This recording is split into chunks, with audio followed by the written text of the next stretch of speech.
Subscribe to our YouTube channel. Click the bell icon for updates.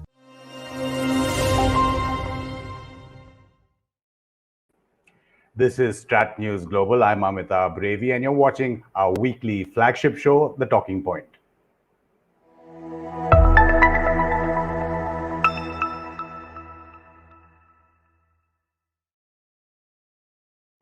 Welcoming our guest for today from Washington, D.C., and welcoming all our viewers who are watching us live and those who will see this program once it's recorded, Professor Catherine Fair. She's a professor of peace and security studies at the Georgetown University, the Edmund Walsh School of Foreign Services. Professor Fair, thank you so much for your time.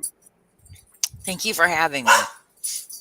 Professor Fair, just looking at the latest situation in Afghanistan, and now the fifth province in the west, Herat, the big one, has gone. And not only that, Ismail Khan, who we know for decades now, has either surrendered or been detained. He's in the custody of the Taliban. How do you see the Taliban movement over the last weeks after Biden announced his plan to withdraw?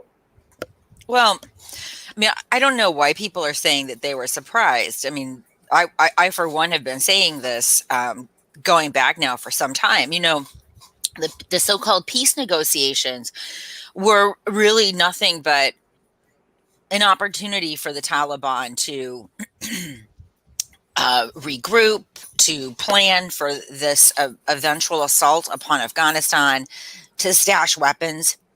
We've seen this a lot, right? The Tamil Tigers did this after it had entered into some sort of peace process with the Sri Lankan state in 2002. So it's not uncommon that groups will use the guise of a so-called peace process to actually disguise what they were actually doing. What I find absolutely unfathomable is that U.S. intelligence did not detect this. I know for a fact that there have been U.S. intelligence estimates that put the decline of Kabul within 6 months of the full troop withdrawal. So from that point of view, the Taliban are actually way ahead of schedule. But to say that this wasn't expected it's simply untrue. But I think the most frustrating thing is that Biden isn't like George W. Bush, who came into the region not knowing anything. He was, in fact, Barack Obama's vice president. And he was the beneficiary of countless briefings about the nature of the Taliban and the important role that Pakistan played. So he's not coming into this ignorant. He's actually doing this with forethought, and he is doing this in the belief that this is good for U.S. policy. Lisa Curtis yesterday on NDTV said something extraordinary. The United States is actually begging the Taliban that it not attack the U.S. embassy. So, this is a disaster that could have been prevented at so many different opportunities had the United States done what it should have done 15 years ago, which is put sanctions on Pakistan. I'm not saying, blanket sanctions against the country, but targeted sanctions like the kind that we have long applied to shape Iran's behavior, right? I'm speechless. This is a defeat that everyone saw coming who was paying attention. And the people that were responsible for preventing it have consistently, over and over, abdicated authority. They just think the Pakistan problem is too hard. And then I think more sinister yet is that there's a lot of people in the U.S. government, and quite frankly, the citizenry don't have an opinion. The citizenry are generally clueless. They just don't think Afghanistan is our problem anymore. And this is exactly the thinking that they had in 1990 when they handed over our policy to the Pakistanis. Mark my word, it is very much our problem. This problem, and you were mentioning Lisa Curtis and what Ambassador Zalmay Khalilzad is doing in Doha, apparently with the Taliban, that is asking for some kind of assurances that the American embassy is not targeted. We heard what happened after that, 3,000 troops being moved to secure the Kabul Hamid Karzai airport. But in total, It's about 8,000 military personnel who will be moved into the area, not just in Afghanistan, Qatar, Kuwait, the quick action force as well. But Professor Fair, before I come to you on that, I just want to play out what the Pentagon spokesperson said when he specifically asked about the parallels with what happened in 1975 in Saigon in Vietnam. This is what Kirby had to say. The evacuation of civilians by the military will look like, and how are you going to avoid a parallel with the fall of Saigon? What this is going to look like is what it is, Sylvie, and that's the United States government looking after the safety and security of our people, first and foremost, and making sure that we, the military, are supporting the safe movement of these individuals out of Afghanistan, as I said, which we believe is a prudent step. We're not walking away from our commitments to the Afghan forces. We're not completely eliminating our diplomatic presence on the ground. Professor Fair, before I get you to respond, I can see you shaking your head. Just one of our viewers, Sandeep Nadkarni, is saying, delighted to hear Professor Fair missed her insight, candor, and humor during her YouTube hiatus. So welcome back. And your reactions to what Ms. Kirby had to say. Just disgust. This is the worst of America, where we only care about ourselves. I know I am unable to say without completely getting choked up. The tens of thousands of Afghans that worked with us for the last 20 years. We have been able to bring only a few thousand of them to the United States. You know, Afghans, they tend to have large families. So when we're talking about, 20,000 Afghan applicants who deserve, this is their entitlement for risking their lives, for working with us for as long as they did. We're also talking about a family size of 6 to 7, and often there's elderly dependents. So we're talking about a huge number of Afghans and their families that we are abandoning to die. And this Kamina, because that's the most generous word I have for him, only says that we have an obligation to Americans, not the 20,000 and more Afghans that risk their lives. And that's just those who worked directly with the Americans, right? There are many tens of thousands more who worked with multilateral institutions as well as our NATO and non-NATO partners, not to mention, Afghan national police forces, Afghan national, other Afghan national defense forces whose families are being picked off. And all he can talk about is evacuating the embassy. That is the worst of America. That is the worst. And he doesn't have any shame about it. So you do see this having parallels in terms of it's not just the military that it's leaving now. You're asking for, America's asking for the Taliban not to attack its diplomats, creating a corridor with 3,000 more troops, which is what? 4 times the amount that they want to keep, their 650 to protect the embassy. So, I'm not a scholar of Vietnam, right? I teach aspects of the Vietnam War. True.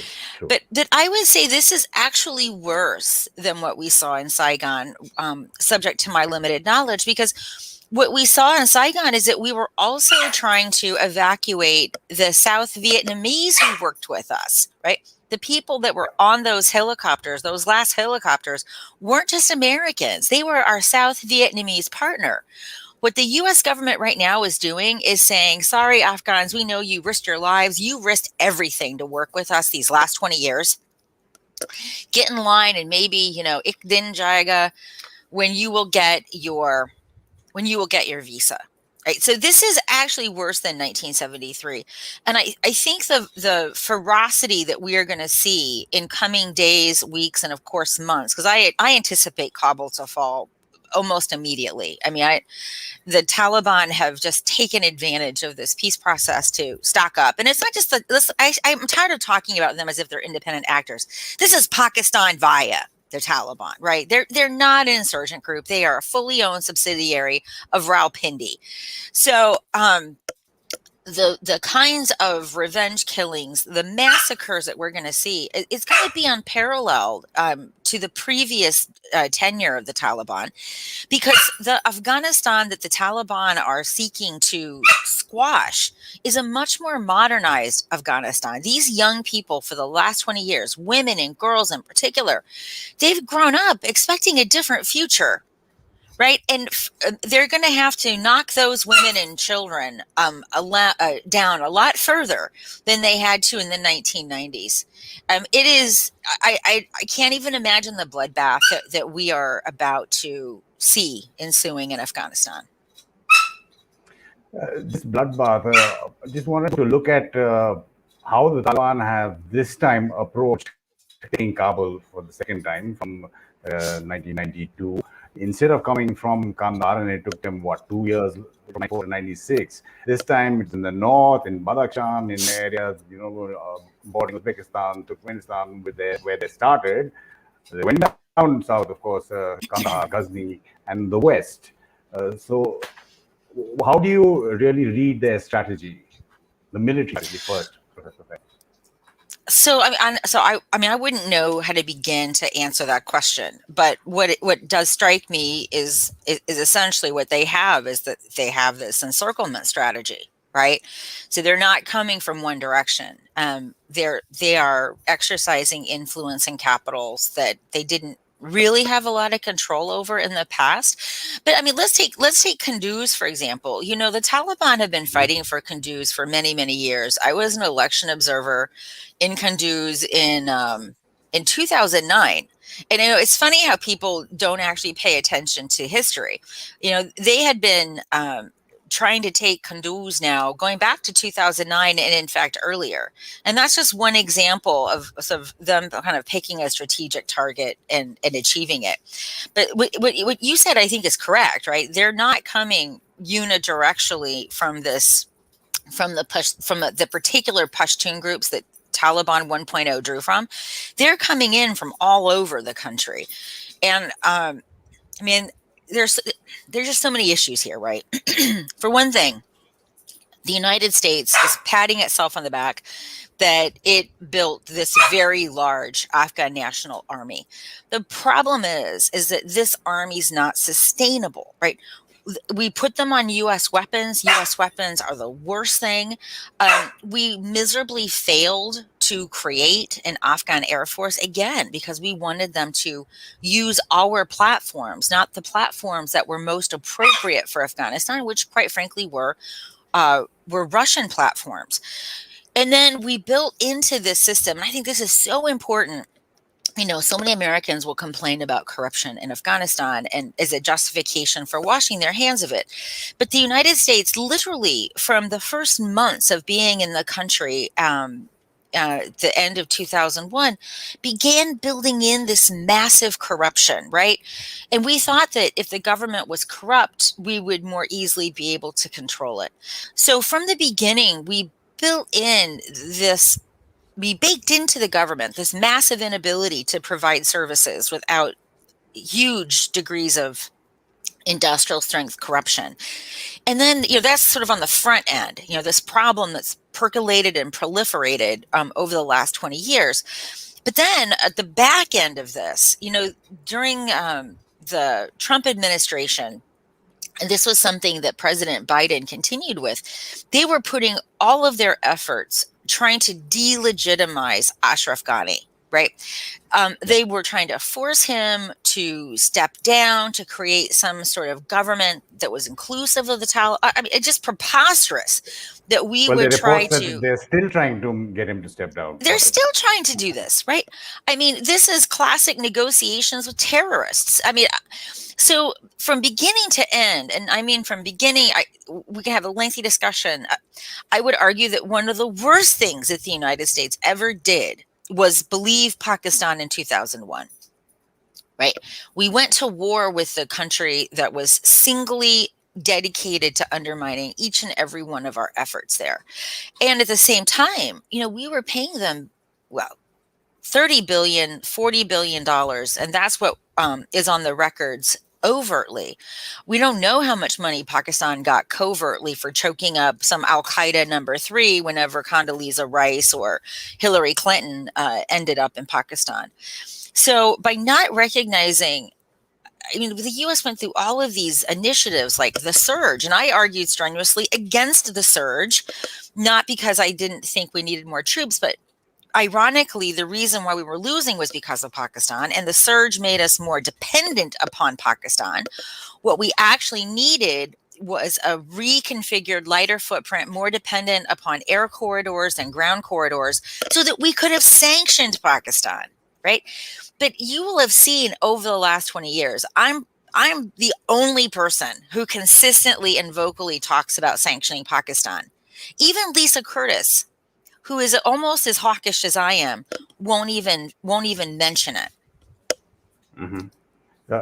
Just going into what Vivek Yadav, one of our viewers, saying, how is Pakistan avoiding getting a rap for harboring not just the Taliban, but 22 other groups, despite stark evidence of it? When the Taliban leaders fly into Qatar, they're doing so by flying in from Islamabad and Karachi. That's not the only thing we've seen. Osama bin Laden, we've seen other Taliban Mullah leaders Omar. Mullah Omar. Omar. I mean, there's the Miran Shah Shura, there's the Quetta Shura, the Karachi Shura, the Peshawar Shura, there's the Pindi Shura. So look, I share your readers, your viewers' question. I mean, I've been asking people this for so many years. That's actually why I took a YouTube hiatus. It's also why I took a hiatus from writing editorials in English, because I just found it to be so exhausting to constantly say the same thing and to hear the constant response that, oh, you know, we can't sanction Pakistan. Pakistan is too important to sanction. And this is unfortunately, which I think is largely incomprehensible to just about every one of your viewers, and it's incomprehensible to me, and I live here.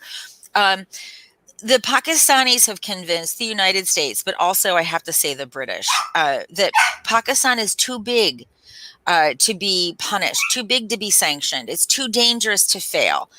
And that's why, for example, you have FATF, right? FATF should have been designated as a on the blacklist, but once it's put on the blacklist, it can't get IMF funding, and that will create economic hardship for Pakistan. So the United States and Britain, they are the ones who work behind the scenes to make sure that Pakistan gets a gray listing rather than the black listing that it deserves.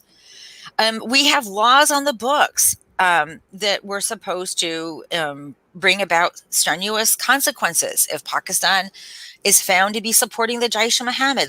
And look, you just had a picture of Moeed Yusuf. Let's talk about this for a second. For years, I called him an ISI asset. And do you know what the response was? My colleagues tried to get me fired from Georgetown, right? The Pakistanis have been so capable and competent at cultivating the think tanks in Washington, D.C. Marvin Weinbaum at the Middle East Institute has taken directives from the Pakistan embassy to not invite me or Hussein Haqqani. Seema Sarohi did a piece on this. It just sounds incredible, but it's true. I am banned from speaking at my own National Defense University at the demand of Pakistan. Let that sink in. My own National Defense University. We have Michael Kugelbacha at the Wilson Institute. He doesn't say anything negative, and the Pakistanis don't have to pay him a cent, right? It's just by the benefits of giving him visas and the red carpet. He'll happily acquiesce. They fly him on helicopters to Waziristan, and then he can say fabulous things like, oh my goodness, the progress in Waziristan. So there's been a very effective further, Professor. It's an information operations. It's an IO. What exactly binds the US, Keshav asked, with Pakistan, despite what you say is the latter's involvement in anti-US interests? Are they perceived and not actually US interests? So like I said, I mean, it is the United States believes this problem is too hard and it acquiesces to Pakistan, right? So it's like, you know, you've got this really horrible child, he kills kittens and you're afraid of punishing him because he might try to kill you. So Pakistan has used its nuclear weapons, quite frankly, to deter the United States from taking meaningful action against it. coupled with on the ground a very effective information operations campaign. So the people that I mentioned, these are consequential people. When the New York Times wants to do a story on the Taliban, they call Michael Kugelbucha, or they call Marvin Weinbaum, or any of these other myriad persons who essentially argue on behalf of Pakistan. This is why in US media, you do not see these frequent linkages between the Taliban and the Pakistanis, right? And then when they are cited in these newspaper articles, they're then called on television programs. And they are essentially the de facto interlocutors for Pakistan, right? And they're not going to say, well, this is all Pakistan's doing. What they're going to say instead is that, this is the failures of the United States, which is true. But our failures, our principal failure has not been in Afghanistan. It has been in Pakistan. And that's just within the United States. The United Kingdom has a much more problematic calculus because British Pakistanis are a really important, vote bank, to use the lexicon that's popular in India. The British have long loathed to crack down on British Pakistani activism. They actually let Jaish-e-Mohammed's leader, Masood Azhar, do a fundraising tour in the United Kingdom. Can you imagine anything so preposterous? The UK Right. is a totally different ballgame. Let me just put out what the US it's an important ball game.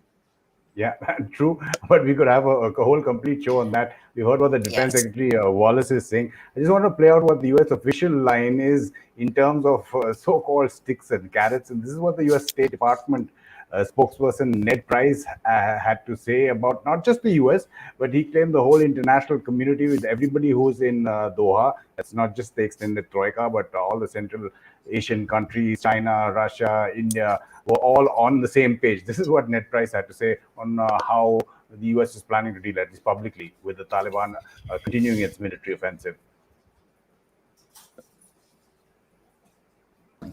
That they will not recognize any government that is imposed through military force. So this is not just the United States making this point. This is not just the United States speaking with our voice. This is the international community, as you see represented in the consensus that has emerged today regarding this very simple point. Any force that seeks to take control of Afghanistan with the barrel of a gun, through the barrel of a gun, will not be recognized, will not have legitimacy, will not accrue the international assistance that any such government would likely need to achieve any semblance of durability. Professor Piety, there are already reports that China is saying, or source-based reports, I don't know whether it's true or not, that China will recognize the Taliban if it comes to power. They have already had dealings with them for decades, even during their last tenure. But how do you see the world, the international community? You have the United Nations Security Council, you have the 1988 Sanctions Committee. Is there anything that can be done, or is it's too late? You're saying the Taliban already behind what you thought their schedule for Kabul would be? All right. So first of all, let's be clear. The Taliban do not care about international legitimacy. This is another fiction that the Americans have been spinning for years when they were trying to say, my question about these Doha negotiations was, why would they negotiate? They're winning, right? If you couldn't impose your military will upon them when you had 380,000 US and NATO troops, how could you impose your will upon them when you have 3,800 who are not even in direct combat roles, right? So the idea that the Taliban crave international legitimacy is just absurd. They don't need international legitimacy, right? Why? Not only do they have Pakistan, they have China, right? And as you noted, and you're one of the few people actually that I've heard say this, or who are knowledgeable of this, the Taliban and China had interactions well before 9/11, right? They had an agreement, right? And the Chinese were also close to an agreement with Osama bin Laden and a formal memorandum process. But there had already been a tacit agreement between bin Laden and China. That's why bin Laden never criticized the slaughter at the time of the Uyghurs, which was well underway in 2001. So what the Chinese are actually hoping for is that the Taliban will come into power, because that certainly creates a lot more facility with their Pakistani partners, because the Chinese have been the biggest investors in China, the largest single investors. Like, for example, the Ainat copper mine. They can't get those resources out of the ground and into market without the Taliban. So, and of course, the Chinese, they don't care who's running Afghanistan as long as as long as it brings stability. It's very, ironically, it's very similar to the United States position in the mid 90s, which was, the United States was really interested in these Unocal pipelines. Ahmed Khalilzad was very much involved in that. I ended up being involved to some extent when I was at RAND. We were on a Unocal project. So I had glimpses into this, and we were completely okay with recognizing the Taliban as the de facto power, because we thought that that would bring stability that would allow these American companies to build these pipelines. So the position that the Chinese are taking is really similar to what the U.S. position was in the mid-1990s. They're looking for stability for profit. And the stakes for the Chinese are, of course, a lot higher, because this is a part of the One Belt, One Road initiative, or BRI, I guess it's been rebranded. So international legitimacy, what a In keeping joke. with that, Mehul Allad has a question: with Moscow and Beijing embracing and legitimizing the Taliban, does the US's threat of isolating the Taliban hold any water? So here's what I do anticipate, right? So Russia and China are obviously completely willing to work with the Taliban. But when the United States withholds humanitarian aid from a country, who suffers? Not the leaders, because the leaders have these beneficiaries, right, in Moscow and Beijing. And let's not forget Pindi. And I'm saying Rawalpindi, not Islamabad, deliberately, not by accident. So what international aid is actually going to do, it's going to punish ordinary Afghans who are already going to be in a world of hell. And ironically, that's going to make them more dependent upon the Taliban, and any modicum of relief from the immiseration that they've imposed, the Taliban can provide, is actually going to engender more public will to support them. Right. So it's a self-defeating goal, essentially, that ultimately isn't going to matter to anyone except the Afghans. Sure. I mean, it's that cliche overused and wrongly used. I would say the graveyard of empire is actually a graveyard of Afghans over the years. But, so are you saying FATF, yes. UN Security Council, there is nothing that can be done now to stop the Taliban? Well, I mean, had these sanctions been applied 10 years ago, possibly, Maybe. right?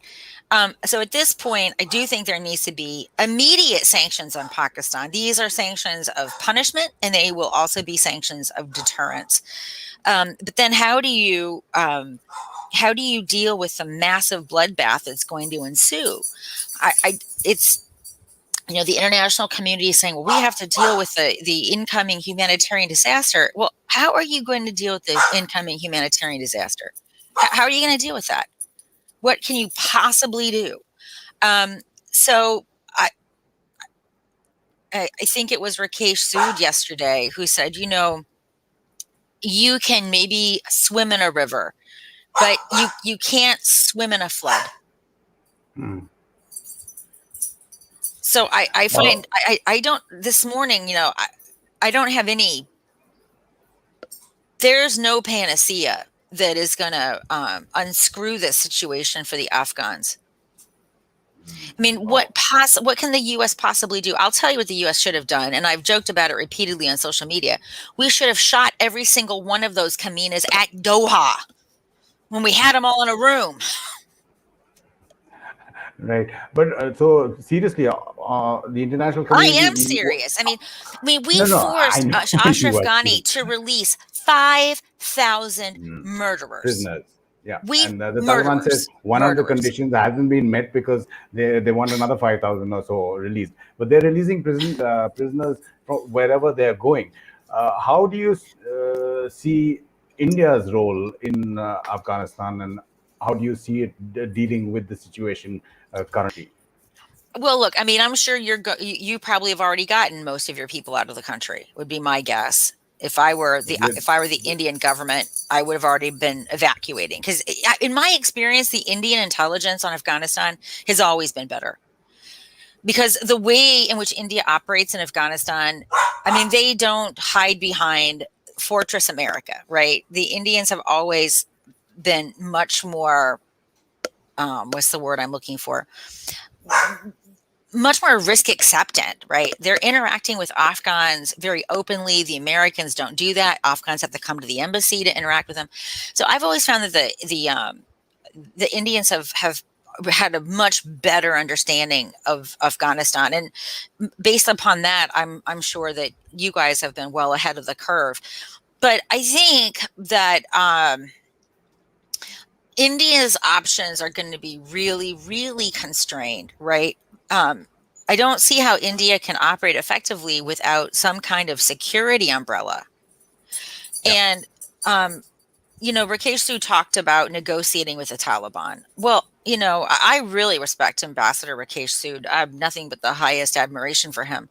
But I don't know what there would be to talk about, right? I mean, the Taliban lie, right? What would the Taliban do for India? So you don't subscribe to those analysts who say that there is a possible wedge that can be driven between groups of the Taliban. Taliban is, or some of them are, waiting to get out of GHQ or Rawalpindi or ISI's hands. Yeah, and those people are actually the most dangerous. Right. They're the most dangerous because there's a reason why they want to get away from GHQ. It's because GHQ has control over their families, right? So many of these Taliban Kaminas, their families are in Pakistan.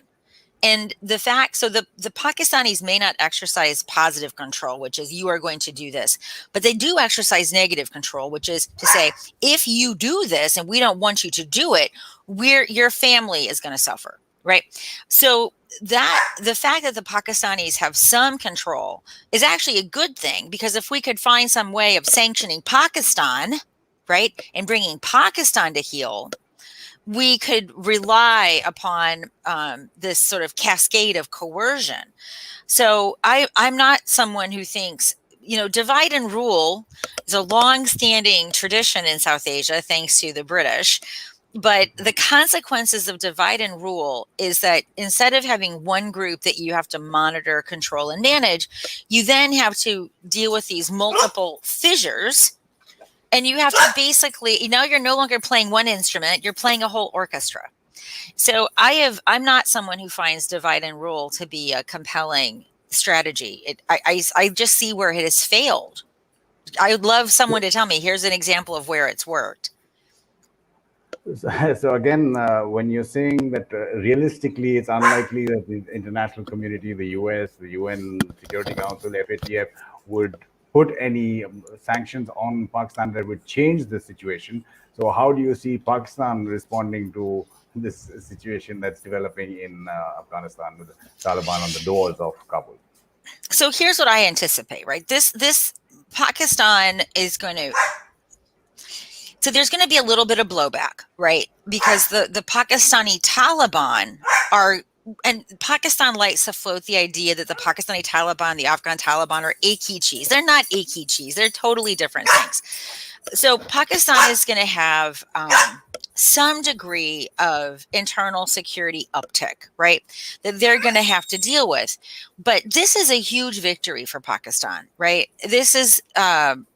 the Indians are not going to be able to operate, not even out of their traditional strongholds, with the way in which the Afghans, the way in which the Taliban have been able to take over the country. So this is a huge victory for them. So what I actually anticipate is that the terrorism in India, which is sponsored by Pakistan, is going to resume, possibly. I mean, there's nothing compared to the levels of the 1990s. But I actually anticipate things are going to get a lot worse for India, because what Pakistan will do is it tries to deal with the internal security issues. It's going to do what it's always done, which is Jaish-e-Mohammed is the Ghar Wapasi program for wayward Pakistan Taliban. And they'll be given, three choices. You join the Jaish and go kill Indians, or you go help the Taliban or we're just going to kill you, right? And in the past, when given those choices, they've either chosen Jaish or they've chosen to go to Afghanistan. So I think that I don't see that the Taliban have anything but an interest of from maintaining their old ties with groups like Jaish-e-Mohammed, because they've served them so well. And then the other reason why it's so important, groups like the Sipe-Saba Pakistan, which is a chup chup chup. I think he has a voice, and he or she wants to say something as well. सब तो ज़्यादा मेरा ख्याल है जी उसने पेशाब करना है तो बाहर जाना है. Hey, chupa chupa chupa. Anyway, but if you can hear it, I can take her out. No, go ahead. So the SSP has been Lashkar-e-Tayyaba. They've been the primary sources of ISIS contributions, Islamic State, because they share this really militantly anti-Shia agenda. What the Taliban are going to have to do, right, to deal with because many of the so-called Islamic State in Afghanistan, they're not really Islamic State. They're just pissed off Talibs, right, who are rebranding with a competitor. But one of the ways, if I were a Taliban commander, how I would deal with this is that I would go back to the root, which is SSP and LEJ, and I would try to rekindle the loyalty of those Deobandi groups to the Taliban and to Al-Qaeda. And you don't do that by disavowing ties to Al-Qaeda. You actually do that by reinvigorating them, because there is a huge difference between Al-Qaeda and ISIS. And so exploiting that difference would be something that I think any sensible Taliban leader would do. There was a security meeting in Kabul. There was a lot on social media, saying that Amrullah Saleh had fled and he had gone to Tajikistan. He was very much part of the security meeting with President Ghani. How do you see the Afghan security? And the decision was that they would fight, and the NDSF would stand up to the Taliban. How do you see that developing, seeing what's happening all across the country, and especially Ismail Khan in Herat? So, I mean, the morale of the ANDSF is as low as it can be. And, it's always been low, right? There was I think it was around 2009, NATO used to publish these so-called placemats, which provided statistics on the ANDSF, which at the time was just called the ANDF. The ghost soldiers, right? There were people getting paid that weren't actually there. The defections, they were never able to recruit enough soldiers to replace the people that had been killed or who had left.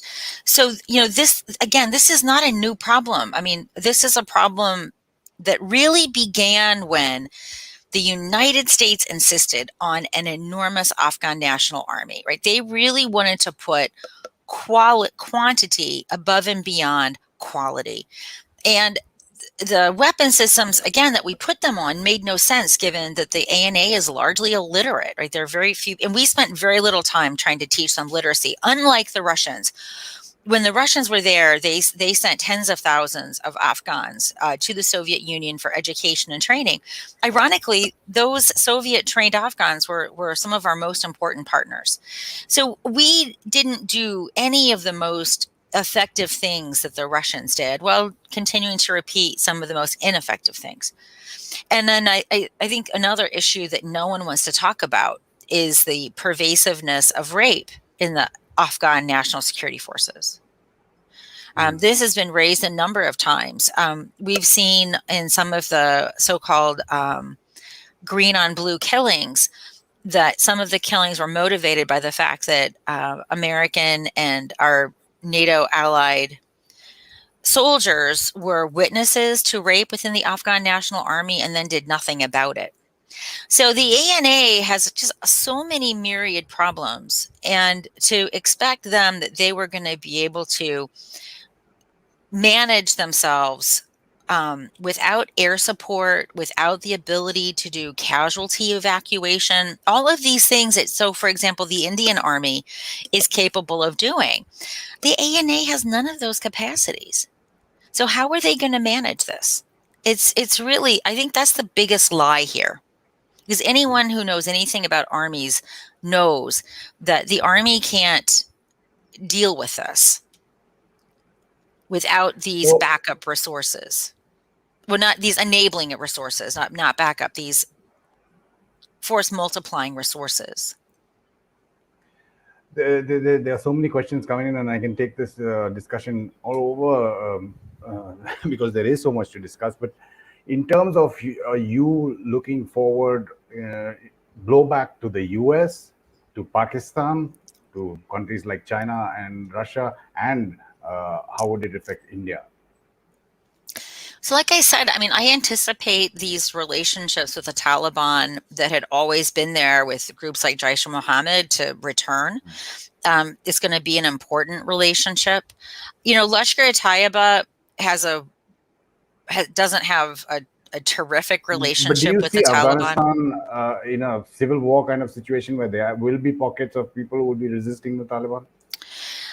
So I had thought that might be the case, but you know, Okay. Afghans, they tend to figure out, and this is why the Taliban fell so quickly. Like, Afghans figure out pretty quickly who's going to win, and they want to be on the winning side.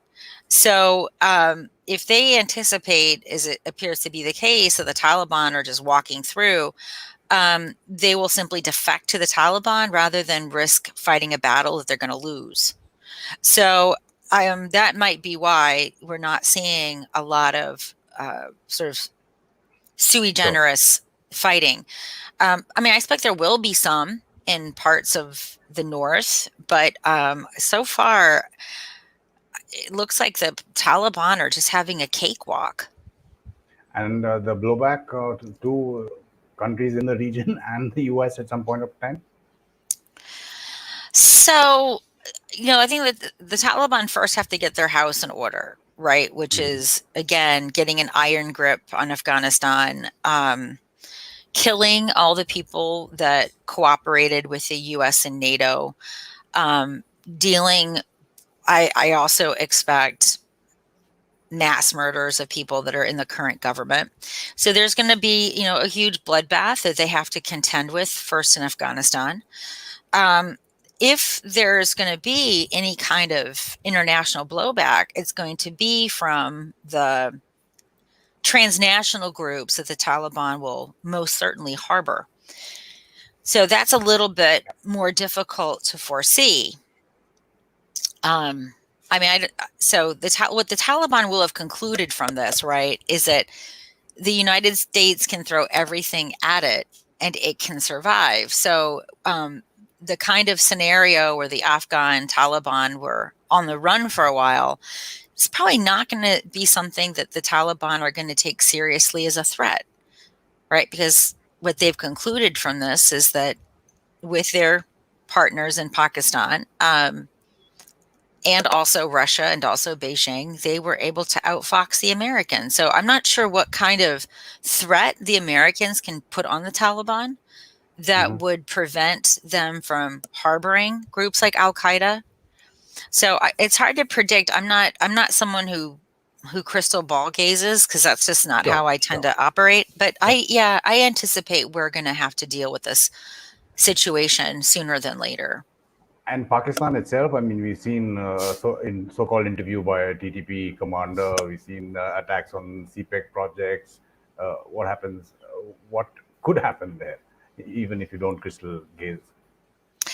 Well, I can happily crystal gaze there because the consequences are more clear. But this is what I will say: there was one period in time when the Pakistanis were actually afraid that these internal groups were of consequence, right? And that is when, you may recall, right before the so-called peace deal in SWAT, where the government said that, here, you can go have your Sharia government in SWAT. What made the Pakistan government, and more importantly, Punjabis, willing to make that agreement was, if you remember, many Punjabis were like, well, you know, these Pashtun areas, you know, they're not civilized anyway. And from the average Punjabi tends to have a very dim view of everyone who lives west of the Indus. And they're like, well, you can have your Sharia there as long as I can have my Sirpaya, my Halim in peace here in Lahore. But what the Taliban did, the Pakistani Taliban, they attacked Bunair, which is right on the border. And then they began a series of attacks within Islamabad, Rawalpindi, Lahore, and for many years I used to, jokingly call Islamabad Islamabom, because there were so many attacks in Islamabad, largely against the Frontier Corps, against the police. And when they began targeting the Punjab, that's when the army, and mobilized by Punjabi popular opinion, began taking the TTP seriously, right? So I think the TTP understand that was a strategic overreach. So I don't expect that the TTP will resume operations as they did like around 2009, 10, and 11, because I think they know that if they keep their operations in Fatah and in Khyber Pakhtunkhwa, that they will not trip the strategic red lines. And also here, this will give some justification to the crackdown that the Pakistani state has long been waging against the Pashtun Tahfuz movement. So renewed TTP activity in Fatah and KPK will align with things that the state has been lying about for some years now.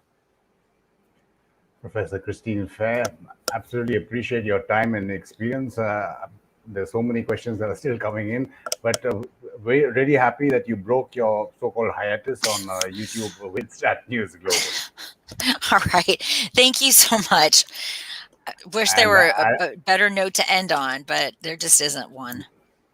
No, just on a completely different note, I'll let you go and take your four-legged friend out. I think he wants to. I actually have 6 of them in the house. Che kutiyan mere ghar vich han. Che kutiyan. Ah, wow. Yeah, so it's a zoo. Ek ghar nahi hai, chiriya मेरे ghar. पास 4 थे, पर अब दो ही हैं. Oh, I'm sorry. They bring so much joy in our lives otherwise. Absolutely. All right. We took a completely different turn from the topic of conversation, but thank you Anand again. vich raho ji, Anand vich raho. See you again soon. All right. Thank you, Bye-bye. Professor Fair. And thank all our viewers, those who watch this live, and I can see tons of comments and questions in there. I'm sorry I couldn't get Professor Fair to answer all of them, but we'll try and get more often. Do send in your feedback and follow us on social media. You can also help support StratNews Global financially. There's a link in the descriptor. You've been watching Talking Point on StratNews Global. I'm Amitabh.